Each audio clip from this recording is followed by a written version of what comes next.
બા, એક ખુશીના સમાચાર છે. તમે દાદીમાં બનવાના છો.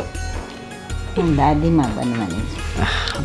હા બા, કેમ પણ બા, તમે ખુશ ન થયા? તમે દાદી બનશો. આમાં ખુશી થવા જેવું શું છે? જો તમારી આ સંતાન આવશે એટલે એ નાનું નાનું ઢીંગલા જેવું હશે, તમે લોકો તો એમાં પોરવાઈ જશો. પછી આ દાદીનું કોણ ધ્યાન રાખશે?